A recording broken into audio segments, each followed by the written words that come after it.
Tim and Fuzz have taken on Trevor's 1964 Porsche 356, a German classic that is so rotten that the whole workshop team are in agreement. This is the worst car we've ever had. How bad? We're stuffed. Yes, but how often do you get your hands on a car of this calibre? So, job one, strip the car of its dangly bits and then make sure what's left doesn't collapse in on itself.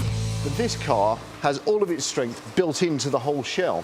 Now, because we don't know how much of that remains, that's strength-wise, I'm putting in an additional bit of framework. Even if the rest of the shell isn't quite dimensionally correct at the moment, it'll allow us to start from 1 or 2 datum points, such as that rear bulkhead there and these A-posts here. These are normally pretty solid, and they are in this case.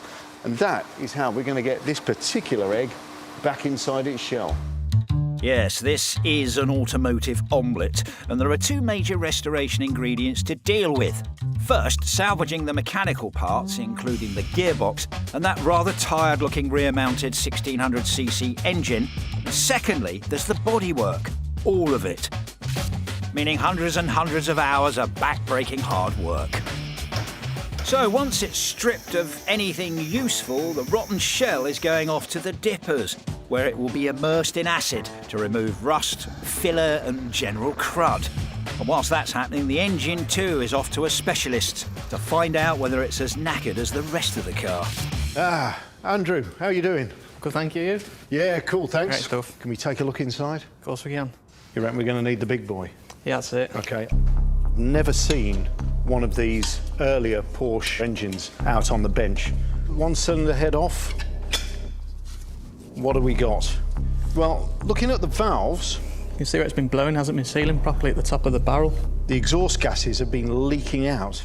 Yeah. So that would have been down on compression. Down on compression, down on power. So this engine wasn't running right anyway No. last time it was in use. Well overdue a rebuild. Yeah.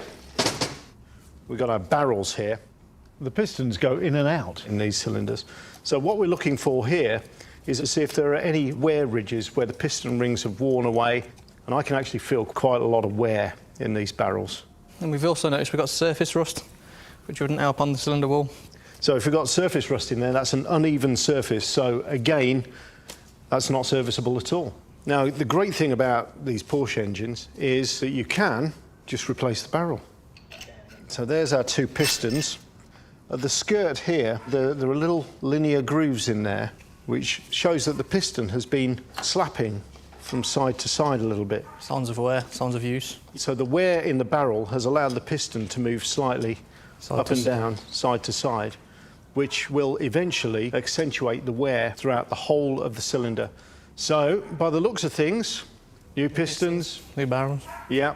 Start fresh. This is a very tired old Porsche engine.